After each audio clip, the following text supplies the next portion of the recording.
What up mga solid subscribers? So ngayon guys, ang papanoorin po natin ay mga updates po ulit sa ating mahaliman. No? Siyempre, a big shoutout po kay Miss Ono. Napakasolid ni Miss Ono. Pero siyempre, ang una nang papanoorin po itong nag-release po si Stel ngayon lang. No? Come and get inside. Let's talk about it in my room. Nako, may mga 18 ba? Pag sinabihan ba kayo ni Stel niyan, pupunta kayo. Let's go. Alam ko yung mga 18 dyan na, let's go, tara Stel, mag-party-party tayo, no? Marami siyang 18 na kasama and party-party, let's go! Ayun, no? Panoorin mo na natin and then tingin tayo ng mga updates po sa ating mahalima. Alam ko nga ang ating mahalima ay nasa Korea ngayon, no? Shoutout sa ating mahalima, no? So ayun, ayoko nang patagalin pa, so without further ado, let's all watch this!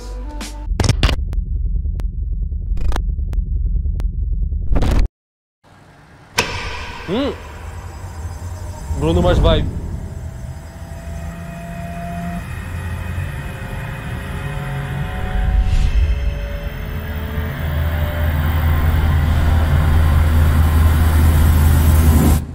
Nako, naghalik. Nag-kiss. Come and get it, Alice the cabana in my room.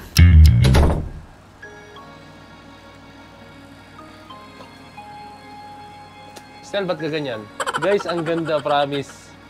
Yung pa lang, no, yung dating, yung quality, yung teaser nito, guys. Wow.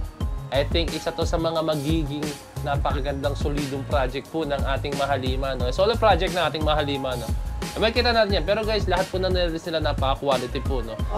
Yan, sinimulan na po yan ni Ken. Sinundan ni Pablo, sinundan ni Josh, sinundan ni Ja, and then ito na.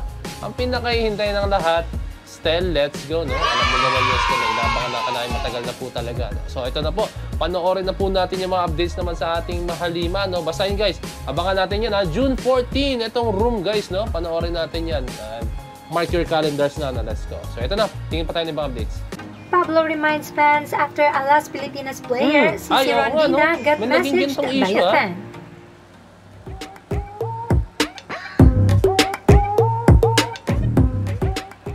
For context, a fan DM'd a Las Pilipinas player, Cici Rondina, for not knowing SB19 and saying that ang alam lang niyang SB ay Starbucks. Ni Cici apologized at nabanggit pa niya sa kanyang live na inaatake na siya ng mga SB19 fans. Many of her fans got offended, which is only natural.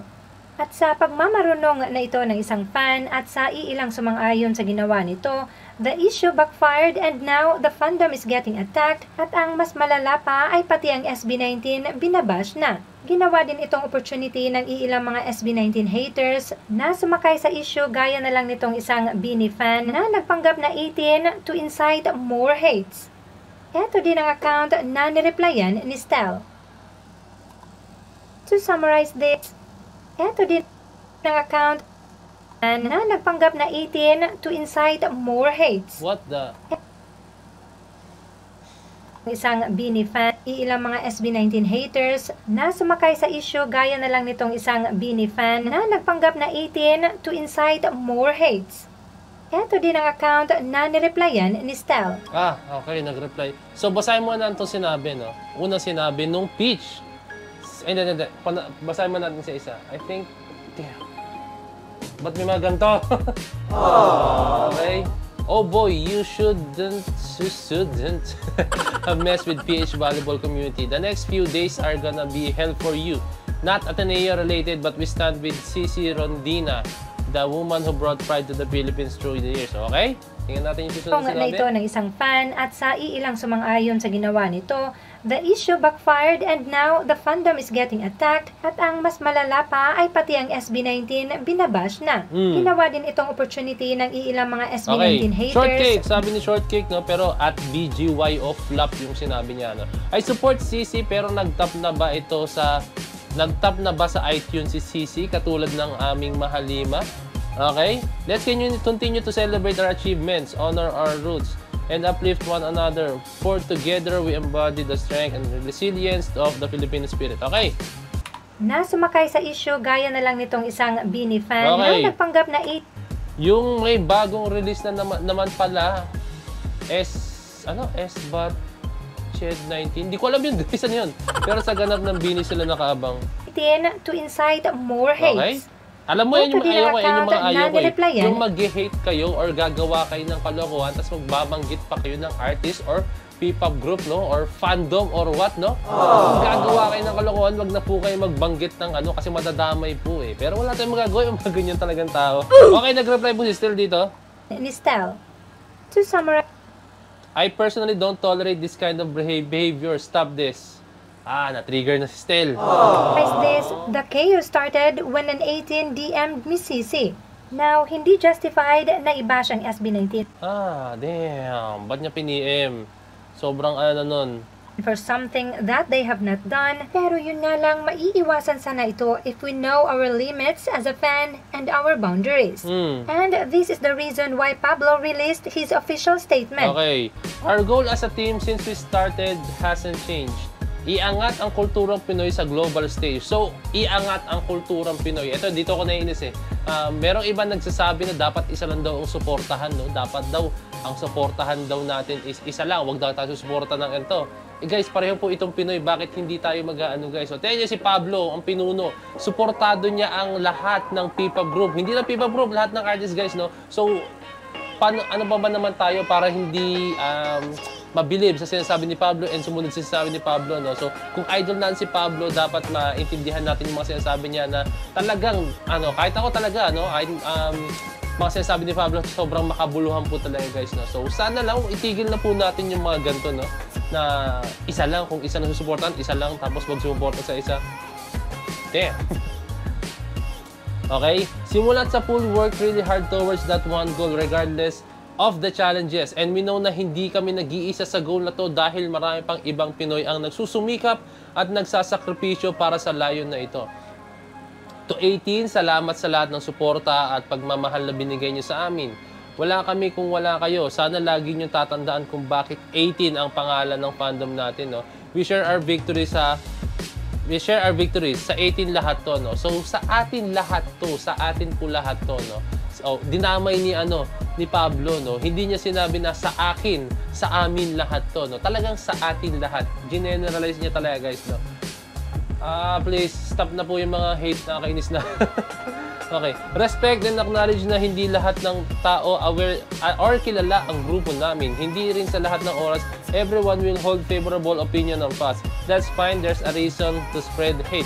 Disrespect, drag down our fellow Filipinos. Lahat tayo may effort na iangat ang Pinoy. So, dun nga sa unang paragraph, no? Okay lang kay Pablo, okay lang sa ating mahalima na hindi sila kilala lahat. Kasi, ganun naman talaga lahat, guys, eh. Magsabi kayo ng ultimate superstar sa Pinas, no? Sabihin natin, kung okay kahit saan man, hindi naman lahat, no? Hindi naman lahat kilala ng mga tao, no? Sabihin natin sa larangan ng sports, sabihin natin sino ba sikat ngayon sa basketball? Hindi yung yung greatest of all time, basta nag-active pa ngayon, no? Or sabihin natin si Luka Doncic, di ba? Sikat ngayon si Luka Doncic, di ba? Or si Anthony Edwards, no? Okay, sa mga nanonood yan, kailan nyo ba sila? Syempre hindi, guys, kasi nagsisimula pa lang sila, no? Although nasikat na po sila sa ibang mga bansa or ibang mga lugar, pero nagsisimula pa lang po sila, active pa sila as a player, no? And ganun din ang ating mga lima, active sila sa kanilang karir, no? And kilala sila sa buong mundo, guys. As in, kilala po ang ating mahalima, no? Pero meron pa rin po talagang mga taong hindi nakakilala sa kanila, no? So, syempre, ganun. And nga ang layunin ng ating mahalima, no? Kailangan lumagana po ang kanilang pangalan, kailangan po makilala na Pinoy sila, no? Para ma-share yung blessings sa atin, no? Kasi syempre, pag halimbawang may P-pop group na lumabas, no? Like, kunyari, SB19, di ba? Sikat na sa buong bansa yan. Tapos pag halimbawang may upcoming P-pop groups, tapos pag tinanong na, uy, ano kayo? Anong P-pop group kayo? Tapos kunyari sabihin na, we are Point to Pedsters. Point to Pedsters po. Tapos, we are from the Philippines. Tapos sabihin na, uy, Philippines, SB19, sure ako magaling to kasi SB19, Pinoy din, eh. Di ba? Naintindihan niyo yung logic, guys. Naintindihan niyo, guys, no? So, ganun yung gusto mangyari ng ating mahalima, no? Kaya, please, lawakan natin ang ating utak.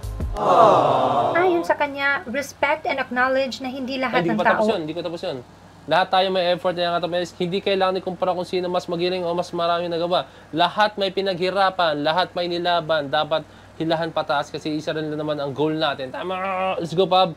At the end of the day, we're proud of and respect every Filipino who made strides to uplift the country, whether sa music, sa sports, and sa iba pang larangan. Buhay ang kulturang Pinoy. Happy Independence Day! His official statement. Ayon sa kanya, respect and acknowledge na hindi lahat ng tao aware or kilala ang grupo namin. Hindi rin sa lahat ng oras, everyone will hold a favorable opinion of us. That's fine. Di ba? There's no reason to spread hate, disrespect, or drag down our fellow Filipinos. Lahat tayo may effort na iangat ang Pinoy. Hindi kailangan ikumpara kung sino mas magaling o mas maraming nagawa. Lahat may pinaghirapan, lahat may nilalaban. Dapat hilahan pataas kasi iisa lang rin naman ang goal natin. At the end of the day, we're proud of and respect every Filipino sa iba pang larangan. Mabuhay ang kulturang Pinoy. Happy Independence Day! Okay, no? So, ayun, si Pablo na mismo nagsabi, no? So, sa mga nag-ano dyan, no? Please, i-stop nyo na po. Kasi, wala eh, gumugulo lang lalo eh. Alam naman natin magulo po talaga. Basta maganda sa mga gantong industriya, guys, no? Magulo po talaga yan. Please, wag na po natin paguluhin pa lalo, no? Wag na po tayong dumagdag, wag na po tayong makiepan, no? Tumulong na po tayo, wag na po tayong dumagdag pa sa stress ng na ginagawa nila, no? Mas maganda guys na na alam niyo yun, kasi tandaan niyo guys, no, once na gumagawa pa ng music, once na gumagawa pa ng project ng ating mahalima, or kung di man na ating mahalima, ang ina-idol nating artist or P-pop group or kung ano man, no, maganda sa yung utak nila is peaceful, no. Mahirap pag yung may iniisip ka tapos may ginagawa ka, no? Apektado po talaga yan guys, no. Kaya please, hayaan na sila magkaroon ng peace of mind para maganda po yung mga gawa nilang mga obra, no. So, yan lang hiling ko sa inyo, no. Let's go, supportan natin ating mahalima, and yun lang. Suportahan natin ang mga bagong artist, suportahan natin. Basta mga Pinoy, suportahan natin, no. Huwag na po tayo mag-hate sa isa't isa. So, yun lang guys, no. Maraming salamat sa DC Point of Signing out. Peace, let's G!